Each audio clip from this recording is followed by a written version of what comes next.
Hello friends, मैं हूं प्रिंचल कुमार रवि। आप सभी का स्वागत करता हूं वी मेक टीचर्स में। दोस्तों, आज की क्लास में लेकर आया हूं 10वीं कक्षा के एनसीईआरटी बुक गणित के प्रश्न वाली 1.4 के प्रश्न संख्या 1 को हल करके आप लोगों को समझाने की कोशिश करूंगा।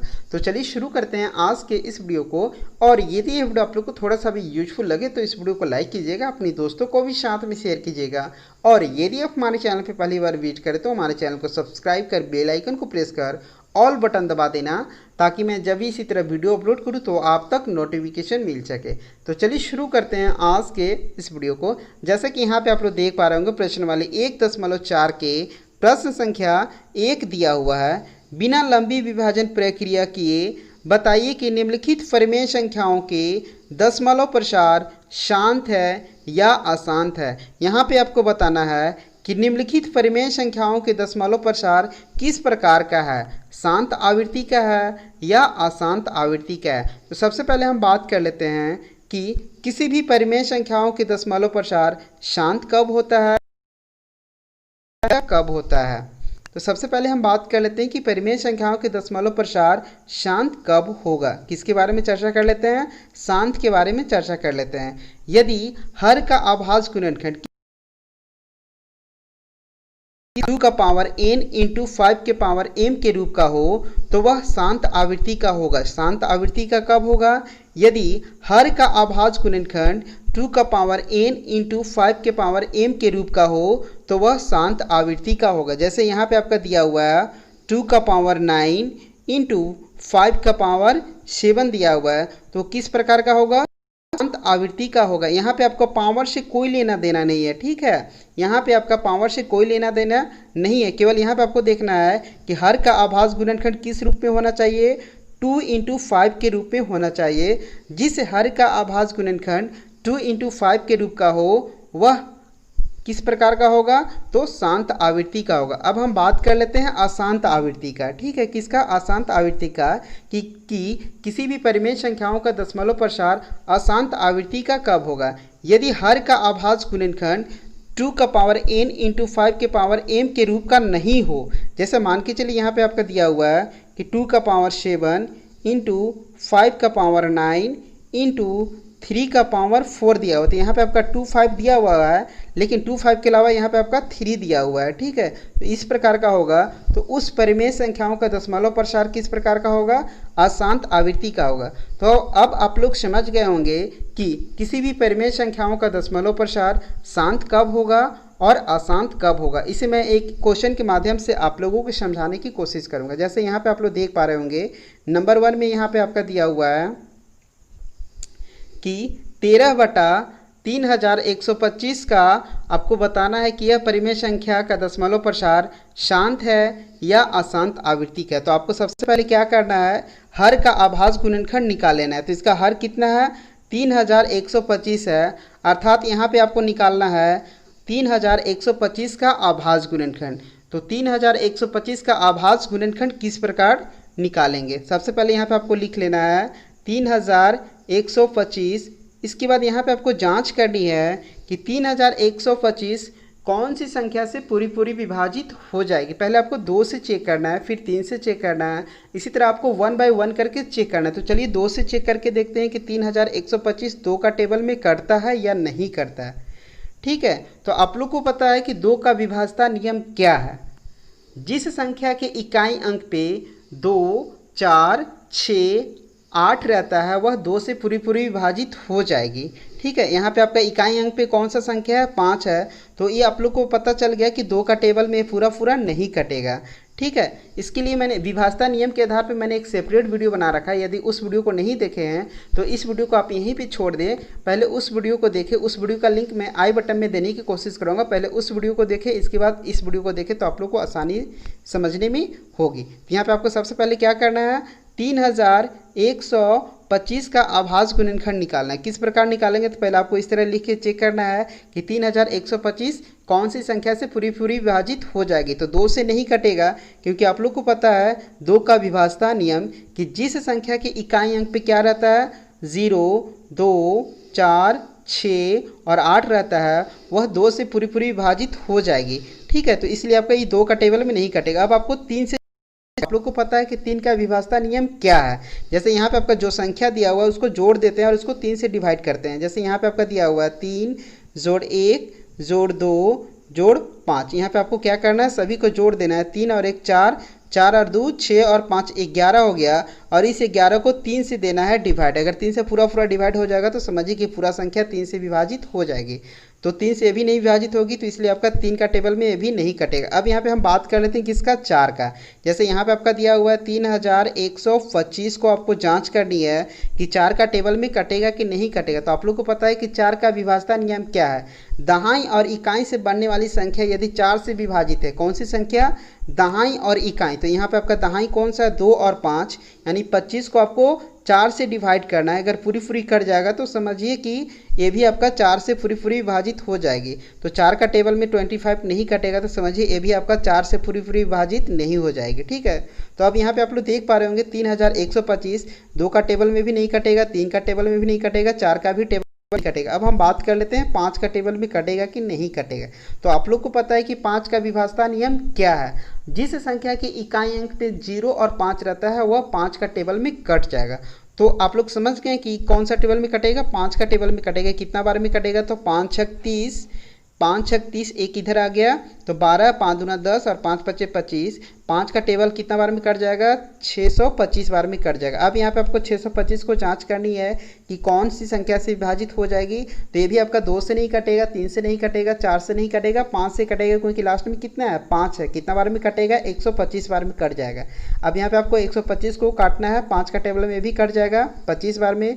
अब यहाँ पे 25 को भी काटेंगे 5 बार में। इस तरह करके आपको अभाज्य गुणनखंड निकाल देंगे।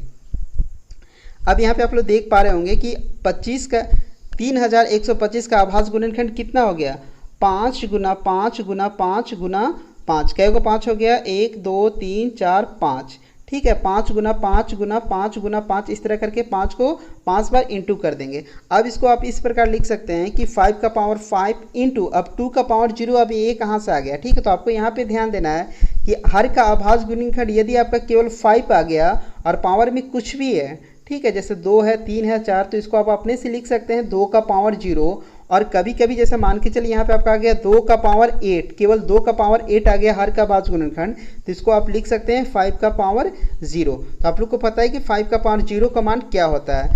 इस प्रकार यहाँ पे आप लिख सकते हैं कि हर का अभाज्य गुणनखंड कितना हो गया, 5 का पावर 5 इंटू 2 का पावर 0। अब यहाँ पे आप लोग को पता है कि यदि हर का अभाज्य गुणनखंड 2 इंटू 5 के रूप का हो तो वह किस प्रकार का होगा, शांत आवृत्ति का होगा। ठीक है, तो यहाँ पे इसलिए आपको लिख सकते हैं कि चूंकि हर का अभाज्य गुणनखंड 2 का पावर n इंटू 5 के पावर m के रूप का है, इसलिए 13/3125 का दशमलव प्रसार किस प्रकार का होगा, शांत आवृत्ति का होगा। इसे मैं एक बार फिर से रिवाइज करा दे रहा हूँ। सबसे पहले यहाँ पे आपका जो परिमेय संख्या दिया हुआ है उसको आपको हर का अभाज्य गुणनखंड निकालना है। किसका, हर अभाज्य गुणनखंड निकालना है। हर का अभाज्य गुणनखंड निकालने के बाद उसको आपको देखना है कि वह 2 का पावर n इंटू 5 के पावर m के रूप का है या नहीं। यदि है तो वह दशमलव प्रसार शांत आवृत्ति का होगा। अब हम नेक्स्ट क्वेश्चन पे चर्चा करते हैं, क्वेश्चन नंबर, जैसे यहाँ पे आप लोग देख पा रहे हैं क्वेश्चन नंबर 2 दिया हुआ है 17/8। कितना, 17/8। इसको आपको बताना है कि इसका दशमलव प्रसार शांत है या अशांत है। तो आपको क्या करना है, सबसे पहले यहाँ पे आपको हर का अभाज्य गुणनखंड निकालना है, अर्थात यहाँ पे आपको 8 का अभाज्य गुणनखंड निकालना है। ठीक है, तो 8 का अभाज्य गुणनखंड किस प्रकार निकालेंगे, जैसे यहाँ पे आपका 8 दिया हुआ है, इसको आपको देखना है कौन सा टेबल में कटेगा, 2 का टेबल में कट जाएगा। कितना बार में, 4 बार में। इस तरह करके आप निकाल सकते हैं। तो हर का जो अभाज्य गुणनखंड है वो कितना निकल गया, 2 इंटू 2 इंटू 2। अब यहाँ पे आप इसको लिख सकते हैं कि 2 का पावर 3 इंटू 5 का पावर 0। जैसे फर्स्ट वाले क्वेश्चन में था, फर्स्ट वाला क्वेश्चन में क्या था कि वहाँ पे 5 का पावर दिया हुआ था 5, तो यहाँ पे आप 2 लिखे थे, 2 का पावर 0। अब यहाँ पे आपका दिया हुआ है कि 2 का पावर 3, तो आप इसको लिख सकते हैं 5 का पावर 0। अब यहाँ पे आपको देखनी है कि जो इसका हर का अभाज्य गुणनखंड है वो 2 का पावर n इंटू 5 का पावर m के रूप का है या नहीं। तो इस प्रकार आप इसको लिख सकते हैं कि चूंकि हर का अभाज्य गुणनखंड 2 का पावर n इंटू 5 के पावर m के रूप का है, इसलिए जो इसका हर का अभाज्य जो हर का दशमलव प्रसार है वो किस प्रकार का होगा, शांत आवृत्ति होगा। इसलिए आप यहाँ पे लिख सकते हैं कि 17/8 का दशमलव प्रसार किस प्रकार का होगा, अशांत आवृत्ति का होगा। अब नेक्स्ट क्वेश्चन पे चर्चा करते हैं, क्वेश्चन नंबर 3। जैसे यहाँ पे आपको देख पा रहे हो क्वेश्चन नंबर 3 में आपका दिया हुआ है कि 64/455 को आपको बताना है कि इसका दशमलव प्रसार शांत है या अशांत है। तो आपको पहले क्या करना है, हर का अभाज्य गुणनखंड निकाल लेना है। किसका, हर का अभाज्य गुणनखंड निकालना है, अर्थात यहाँ पे आपको 455 का अभाज्य गुणनखंड निकालना है। और आप लोग को पता है कि 455 का अभाज्य गुणनखंड किस प्रकार निकाले जाते हैं। सबसे पहले यहाँ पे आपको 455 लिख लेना है। अब यहाँ पे आपको जांच करनी है कि 455 कौन सी संख्या से पूरी पूरी विभाजित हो जाएगी। पहले आपको 2 से चेक करना है। तो ये तो पता है कि 2 का टेबल में नहीं कटेगा, क्योंकि लास्ट में कितना है, 5 है। अब यहाँ पे आपको जांच करनी है कि 3 का टेबल में कटेगा कि नहीं कटेगा। तो 5 5 10 और 4 14, ये भी 3 का टेबल में नहीं कटेगा। अब इसके बाद आपको 4 से चेक करना है कि 4 का टेबल में कटेगा कि नहीं कटेगा। तो भी 4 का टेबल में नहीं कटेगा, क्योंकि आप लोग को पता है कि 4 का विभाज्यता नियम क्या है, दहाई और इकाई वाली संख्या को मिलाने पे वह 4 का टेबल में कट जाए। तो 55 भी 4 का टेबल में नहीं कटेगा। अब आपको 5 से देखना है। तो आप लोग को पता है कि 5 का विभाज्यता नियम क्या है कि जिस संख्या के इकाई अंक पे 0 और 5 रहता है वो 5 का टेबल में कट जाएगा। अर्थात यहाँ पे हम कह सकते हैं कि 455 5 का टेबल में कटेगा, कितना बार में, 91 बार में कटेगा। अब 91 किसका टेबल में कटेगा, 7 का टेबल में। और 7 का टेबल कितना बार में, 13 बार में। 13 किसका टेबल में कटेगा, 13 का टेबल में। अब इसको आप इस प्रकार लिख सकते हैं कि 455 अर्थात हर का अभाज्य गुणनखंड 5 × 7 × 13। ठीक है। अब यहाँ पे आप लोग देख पा रहे होंगे, इसको आप इस प्रकार लिख सकते हैं कि हर का अभाज्य गुणनखंड 2 का पावर n × 5 के पावर m के रूप का नहीं है। इसलिए जो इसका दशमलव प्रसार है वो क्या है, अशांत आवृत्ति का है। आप लोग को पता है कि यदि हर का अभाज्य गुणनखंड इस रूप में होना चाहिए, ठीक है, 2 × 5 के रूप में होना चाहिए, जो कि यहाँ पे नहीं, यहाँ पे क्या है, 5 × 7 × 13 के रूप में है। ठीक है। नेक्स्ट क्वेश्चन पे हम चर्चा करते हैं। नेक्स्ट क्वेश्चन जैसे यहाँ पे आप लोग देख पा रहे होंगे कि 15/1600 को आपको बताना है कि इसका दशमलव प्रसार शांत है या अशांत है। तो सबसे पहले आपको क्या करना है, हर का अभाज्य गुणनखंड निकाल लेना है, अर्थात 1600 का अभाज्य गुणनखंड आपको निकालना है। तो इस 1600 का अभाज्य गुणनखंड किस प्रकार निकालेंगे, तो इस तरह करके निकालेंगे। पहले 2 से चेक करेंगे, 2 का टेबल में कट जाए कितना बार में, 800 में। फिर इसको चेक करना है। इसी तरह करके आप आसानी से 1600 का अभाज्य गुणनखंड निकालेंगे। ठीक है। तो 1600 का जो अभाज्य गुणनखंड है वो इस प्रकार निकल गया, कितना, 2 का पावर 6 × 5 का पावर 2। ठीक है। अब यहाँ पे आपको जाँच करनी है। अब आप इसको इस प्रकार लिख सकते हैं कि हर का जो अभाज्य गुणनखंड है वो 2 का पावर n × 5 के पावर m के रूप का है। इसलिए जो इसका दशमलव प्रसार है वो कैसा है, शांत है। ठीक है। जैसे यहाँ पे आप लोग देख पा रहे होंगे हर का अभाज्य गुणनखंड क्या है, यहाँ पे 2 है और यहाँ पे 5 है। आप लोग को पता है कि जो इसका पावर है, पावर से हम लोग को लेना देना नहीं है, केवल आपको देखना है कि हर का जो अभाज्य गुणनखंड है वो होना चाहिए क्या, 2 × 5 के रूप का होना चाहिए। अब नेक्स्ट क्वेश्चन पे चर्चा करते हैं। यहाँ पे आप लोग देख पा रहे होंगे क्वेश्चन नंबर 5 है। जैसे यहाँ पे आप लोग देख पा रहे हैं क्वेश्चन नंबर 5 है, 343 को बताना है कि इसका जो दशमलव प्रसार है वो अशांत है या शांत है। तो सबसे पहले यहाँ पे आपको क्या करना है, हर का अभाज्य गुणनखंड निकाल लेना है। तो यहाँ पे आपको निकालना होगा 343 का अभाज्य गुणनखंड। आप इस प्रकार निकाल सकते हैं। तो ये आपका 7 का टेबल बार में कट जाएगा, कितना, 49 बार में। 49 भी 7 का टेबल बार में कट जाएगा, 7 का टेबल में कट जाएगा। अब यहाँ पे आप इसको लिख सकते हैं कि हर का अभाज्य गुणनखंड कितना हो गया, अर्थात हम कह सकते हैं 343 का अभाज्य गुणनखंड कितना हो गया, 7 × 7 × 7। इसको हम इस प्रकार लिख सकते हैं कि 7 का पावर 3। ठीक। अब इसको आप इस प्रकार लिख सकते हैं कि चूंकि हर का अभाज्य गुणनखंड 2 का पावर n × 5 के पावर m के रूप का नहीं है। ठीक है। क्योंकि यहाँ पे आपका क्या दिया हुआ है, 7 का पावर 3 दिया हुआ है, जो कि आप लोग को पता है कि जिस हर का अभाज्य गुणनखंड क्या होना चाहिए, 2 का पावर n × 5 के पावर m का हो, तो वह क्या होगा, शांत आवृत्ति का होगा। तो आप इसको देख के पता कर सकते हैं कि यह अशांत है या अशांत है। तो मैं उम्मीद करता हूं कि यह वीडियो आप लोग को अच्छा लगा होगा, और यदि यह वीडियो आप लोग को अच्छा लगा होगा तो इस वीडियो को लाइक कीजिएगा, अपने दोस्तों को भी साथ में शेयर कीजिएगा। और यदि आप हमारे चैनल पे पहली बार विजिट करें तो हमारे चैनल को सब्सक्राइब कर बेल आइकन को प्रेस कर ऑल बटन दबा देना, ताकि मैं जब भी इसी तरह वीडियो अपलोड करूँ तो आप तक नोटिफिकेशन मिल सके। तो चलिए फिर से मिलते हैं इसी का पार्ट 2 में।